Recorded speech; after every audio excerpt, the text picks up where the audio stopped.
and last name. Go ahead and say it and spell it for me. Chief Tom Hackney, Hackney. Let's talk about year-to-date murder numbers. What are they, and what are they in comparison to last year? What's kind of the feel here? Right now we have 37 murders for the year. That's about average from where we were last year. If we look at the numbers that we've worked so far, we've done fairly well with our clearance with those numbers. When you think about murders, one murder is one murder too many. You think about kind of the spiderweb effect of what a murder entails. The murder victim is where the focus is. But you get family members, friends. That spiderweb goes out a long way.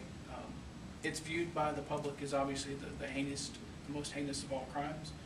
It gets a lot of attention from the media. It gets a lot of attention from the public, as it should, and it gets a lot of attention from the sheriff's office.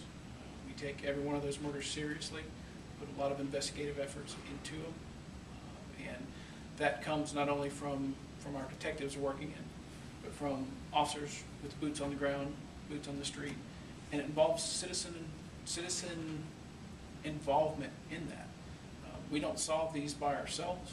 We solve these murders with the help of the public.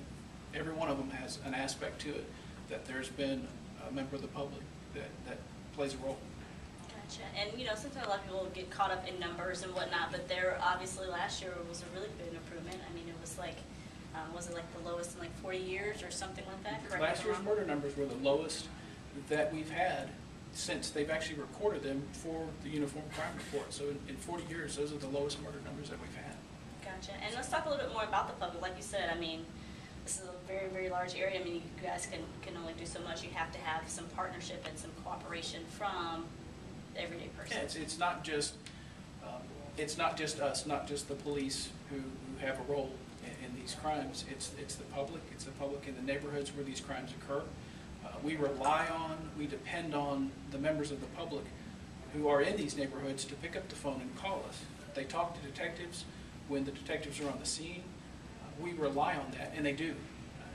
There's this whole don't snitch thought that kind of goes through, and we don't see that, to be perfectly honest with you. What we see is the good people in every neighborhood that we have one of these murders occur.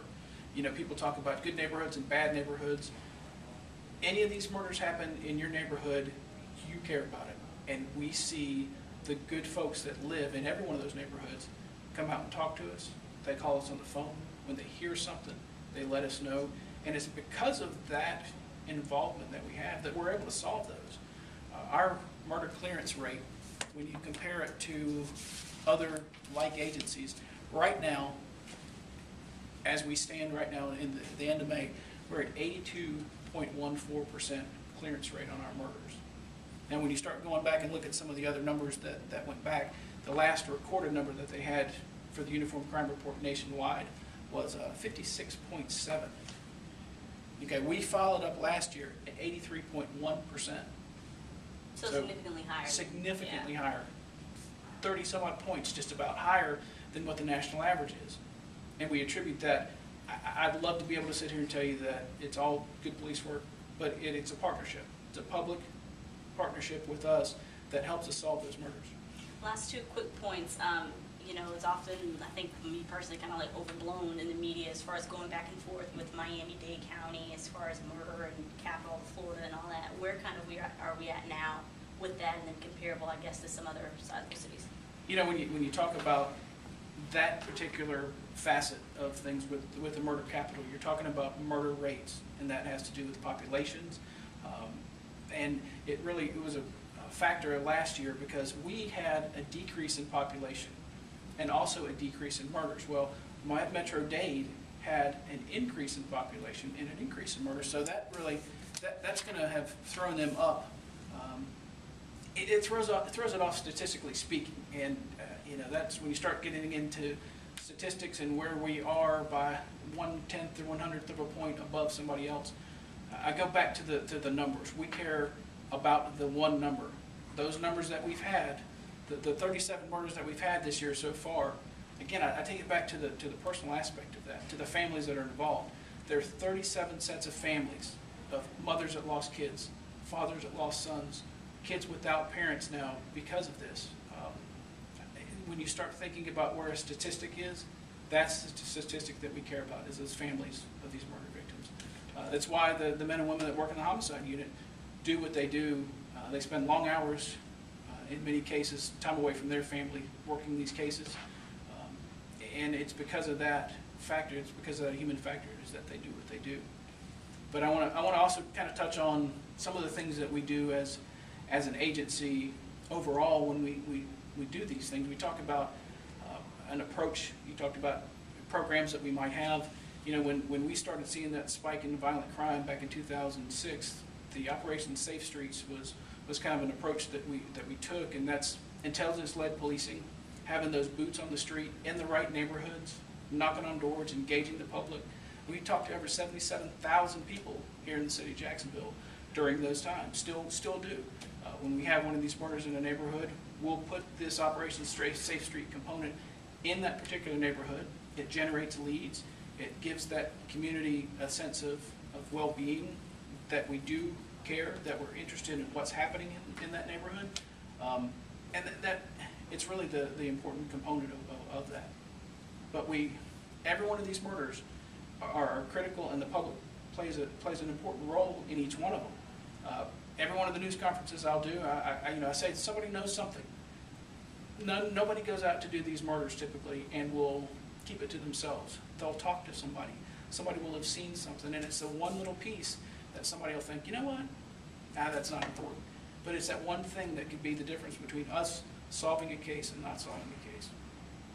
You can do all this anonymously. Crime Stoppers, we partner with Crime Stoppers, and we have that anonymous component to the reporting aspect of it. People do that quite often. We get a pretty large number of tips that come in anonymously through Crime Stoppers. Those are important components that we have. But you know, we're right now, particularly, we're working the Tara Hawkins murder, that case that we've got going now. That's a case that really begs for the public's involvement. We have a girl with a short window of time that we feel like she went missing. She rode to work on a bicycle, a fairly identifiable bicycle that traveled up and down Phillips Highway.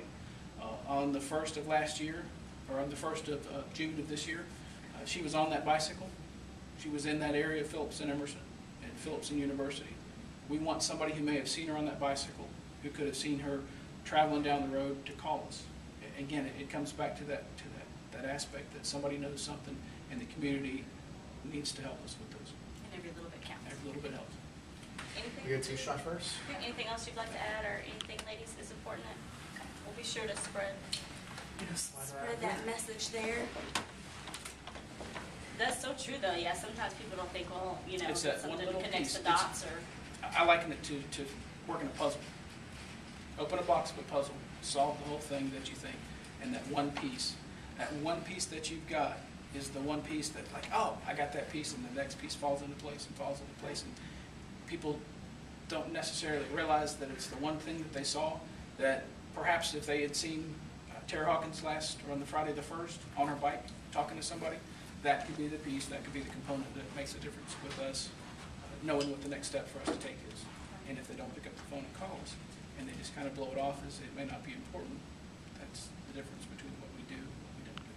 and I think a lot of people just too, like, just act like they don't want to be involved, they don't want to be bothered, they don't want to be, you know, linked to Again, talking to police. That's the Crime Stoppers. I mean, you can do it That's some of the public perception of what that is, but we honestly, like I said, we really see the opposite. We do get those calls, but we make a plea each time, because it's that one person that maybe we didn't reach that picks up the phone, calls us, and helps us.